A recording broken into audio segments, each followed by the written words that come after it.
And the Lord began to take me in His spirit. I saw something happening in this country. You will see it in the news.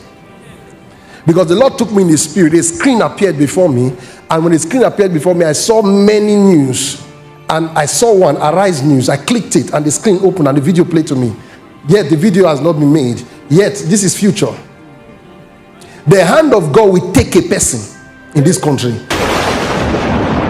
I have good news for you. This revival you see will not be aborted. And the Lord began to take me in His spirit. I saw something happening in this country. You will see it in the news. Because the Lord took me in His spirit. A screen appeared before me. And when the screen appeared before me, I saw many news. And I saw one, Arise News. I clicked it and the screen opened and the video played to me. Yet the video has not been made. Yet this is future. The hand of God will take a person in this country.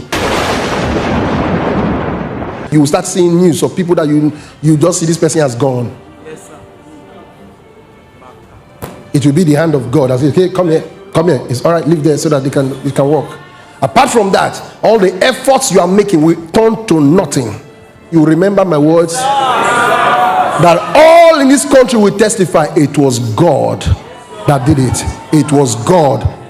When it happens, everybody will say, hey, it was God. Because God, without the hand of God doing this thing, you will try to remove somebody from a seat. You will never be able to. The hand of God is moving in the realm of the spirit and repositioning people, shifting people, taking people out. That hand of God is upon the earth. I'm telling you prophetically right now. And that hand can take you and shift you. The work that God will do in this nation will be the work that everyone who sees it will lift their hands and say there is a God in Nigeria. 1 minute, pray for this nation. We'll never stop to pray for this nation.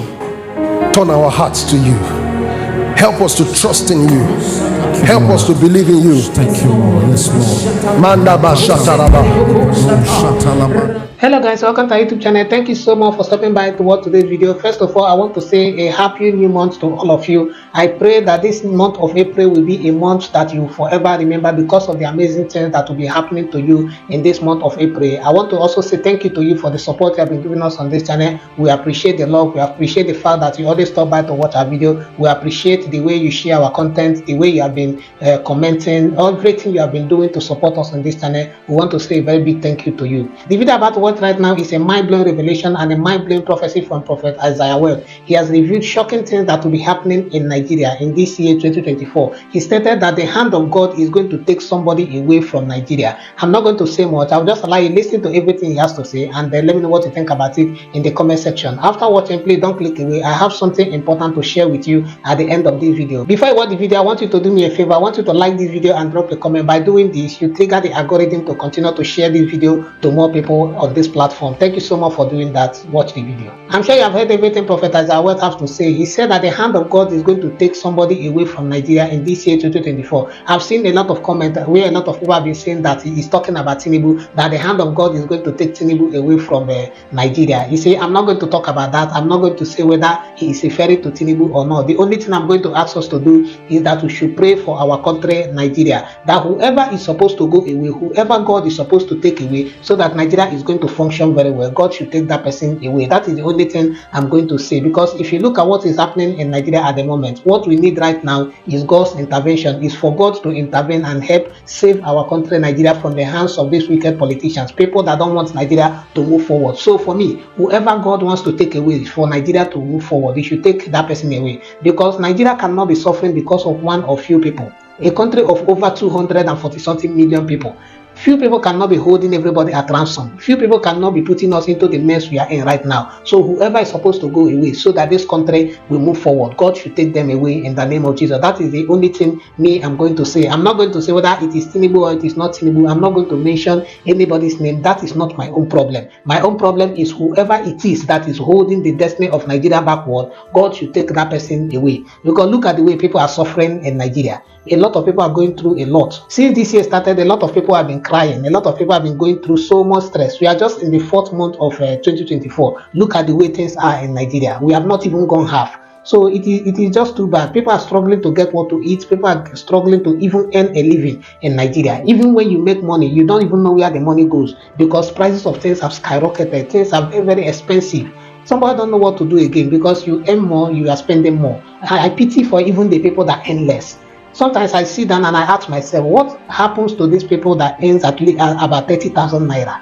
You sit down, you think about all this thing. You even think about the people that earn 15,000 naira. You may want to ask that, do people still earn 15,000 naira? I'm telling you, they still pay people 15,000 naira in Nigeria. They still pay people 10,000 naira in Nigeria. I have a friend, a graduate, that earns less than 30,000 naira as a teacher. It doesn't make sense. It doesn't make sense. Sometimes I ask him how he is able to cope because I don't understand how he will be able to cope with less than 30,000 naira a month. I don't know why they pay people that kind of amount, especially graduates. But will you blame them? That is the way the system is. That is the way the government have made things to be. If not, how on earth will a graduate be earning less than 30,000 naira? How are they going to manage? Sometimes if they are going far, how are they going to pay transport, feed themselves, and also save money from that less than 30,000 naira? Even 30,000 naira self is not good enough for the graduate. Even 50k is not good enough. So you look at it, you ask yourself, what is going on in the country? What can we do to move forward? I've asked myself all these questions, and the only conclusion I've come to is that we need good leadership. If Nigeria gets a very good leader, I'm telling you that a lot of things will change because we have everything it takes to make Nigeria work very well. We have everything it takes to make Nigeria become one of the best countries in the world. We have everything. We have the natural resources, human resources. In fact, we have great men and women, amazing youth, people with intellect, people that can help transform things if you give them the opportunity to do so. But our leaders, they are not creating the type of environment people need to flourish.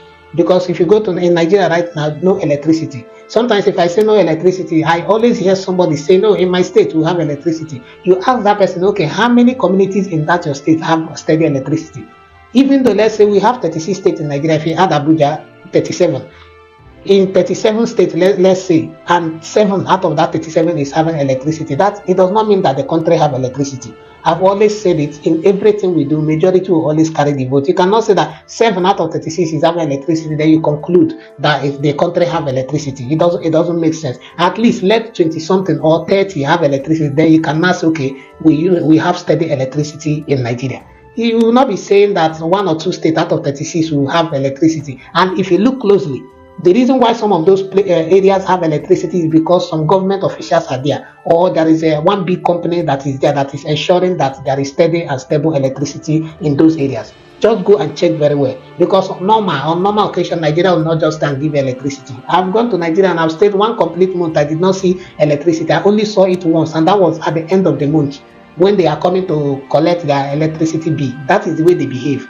That is the way they behave. Now they introduce meter, that people should be using meter. You'll be wondering, okay, now they have introduced meter. You'll be thinking that they'll be giving you the electricity so that you will be buying light regularly. It's a lie. You will still not get electricity. All of them is the same thing.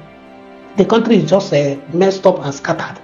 It's just messed up. I wonder sometimes how people are able to cope. Speaking about paying people less salary, small salary, 30,000, all the rest. I was once working in a private school as a teacher. Back then, that was as of 2014 or so. They were paying me 7,000 naira. So what makes you think that right now they will increase it to 100,000? No. If they even make increment, high years, they can increase at this time maybe 10 to 12,000 naira. Or if they pay too much, 15,000. So tell me how somebody in this current economy will be able to cope with 15,000 naira. Just tell me. We are a cup of rice. Go and look at the price in the market right now. A bag of rice. If somebody that is earning 15,000 naira to buy a bag of rice in Nigeria, it means the person have to work for at least, let's say, 6 months without touching that salary. Because now a bag of rice is about 85,000 naira. And that's if it has not gotten to 90,000. So calculate 15,000 naira. If the person want to even do it in 6 months, the person will not have to touch the salary. The person will just be keeping the salary and looking for other means to feed. That is how bad things are in Nigeria. And sometimes we will talk like this. People will say, why are you talking? Give Buhari time. I say Buhari. Give Tinubu time to do work. Give him time to... Which time does he need again? It's over 9 months since he got into power. And we are still hearing giving time. Before you know, 4 years will pass. They will say give him another 4 years to see what he can do. It doesn't make sense. Sometimes if I hear these things from youth self, it pains me the most. The one that even annoys me the most is when you are talking, they will be telling you, stop talking to Tinubu like that. He's not enough to be your father. We are talking about somebody that should be taking responsibility, leading us in the right direction, and people are busy talking about age, talking about being old enough to be somebody's father. He's a public servant. We put him there for a reason. There is a reason why he's the president. He's supposed to be making decisions that is going to benefit us. But if his decisions are just for selfish reasons that are not benefiting Nigerians, that are putting Nigerians' life in jeopardy, that is frustrating people, we have to call him out and ask him to do what we put him there to do. He is not there to be traveling about, going to take treatment, going to do this and that. He is there to serve the people, to make sure that lives and properties are protected, to make sure that people are okay. But he's not doing any of it. And when we talk, because you belong to APC, you say, don't talk, he's old enough to be your father. That is what is killing Nigeria. You see, tribalism, party, and religion. These are the things killing Nigeria. All these little things. So what Prophet Isaiah would have said, it is my heartfelt prayer that whoever is supposed to be taken away, or whoever God is supposed to take away for Nigeria to get better, God should do that. We are tired of seeing these people frustrating people's life in Nigeria because they are politicians. So I want you to pray for our country, Nigeria. Let God intervene and help save our country, Nigeria, so Nigeria can move forward. Because things are just messed up in the country. Things are just messed up. I don't even know the thing to say again about our country, Nigeria. Look at the way people are struggling, and the government, they are not doing anything about it. You don't know the one you are battling in the country, whether you are battling insecurity, poor road network, whether you are battling poor electricity. In fact, I'm calling it poor electricity, no electricity. You cannot, it is just sad. It is just sad. I stay in Ghana, and sometimes when I go home, people wonder, okay, why do you want to live in a hurry? It is because if you get used to something, at least steady electricity, to come back and start living for months or weeks under intense heat is difficult. It's difficult. And sometimes you look at it, if you go to all these countries, it's not like they have anything compared to what Nigeria has, but still, they are able to give their people stable electricity. But our leaders will borrow money, they will share. They will borrow money, they will share it among themselves, they will squander it, embezzle it, and all the rest. That is all. Nigeria cannot boast of anything. Nothing. Look at Nigeria. I was talking to somebody one day. I was telling the person that Nigeria is an underdeveloped country. The person was arguing with me. That's because we are so used to living less than we are supposed to be living that we don't even recognize when things are bad. I was telling the person that Nigeria is an underdeveloped country because I understand the person. If you go around Nigeria in some state, you will see nice building, and people mistake all those things for development. No, those things are not development. A developed country is a country that the government is able to provide or have all the basic amenities that a developed country should have. For instance, security, the health sector should be working, good standard of education, electricity, and water. If all these things are not in place, I'm telling you, that country is not a developed country. But if you look at all these things I'm saying now, I know, Nigeria will have water. And we have water not because it is the government making it. If left to this government, we will not even have water to drink. It is because it is easy to drill borehole in Nigeria. So the people are doing it by themselves. Imagine if these people are supposed to be supplying us water. They will even use it to be playing politics. If this area don't vote for them, they will not be giving you water and all the rest. So, but we don't have a security. Our education standard is zero. What the electricity is zero. So what makes Nigeria now a developed country? Just tell me. Let me know what you think about it in the comment section. Let's just stop here for today, because if you say let's talk about Nigeria, we'll talk from now till next year. Nothing will even happen. And the funny thing is that you can explain tire, because there is nothing that will change. There's nothing. People like Fela, they have been talking about it. Idris, they have sung Nigeria Jaga Jaga till today. What do they call this other African China? Then they have even the fact Labaja, they have done everything. They have talked about it in songs. But you see, these people, a bad person is a bad person. There's nothing you can do. The only thing that can happen is that if they flush out all these old men, and I pray that God should do that for us, because if the citizens try to do it, they will just release a military to wipe all of you out. It is only God that can intervene and take care of these wicked politicians for us. Thank you so much for watching the video. Please don't forget to subscribe to the channel, turn on your notification bell so you'll be notified whenever I post another video. If you're a returning subscriber, I want to say thank you to you. Thank you for stopping by to watch our video. Please do it to share the video on all social media platforms. Share with your friends and loved ones so they will know what God is saying concerning our country, Nigeria. And don't forget to like the video and drop a comment so YouTube can continue to recommend the video to more people. Once again, happy new month. I wish you all the best in this month of April. I will see you in the next video. You are blessed. I have good news for you. You will win. It's been written. I am what I am by the grace of God. As long as that grace does not fail, Satan will never win. This revival you see will not be aborted.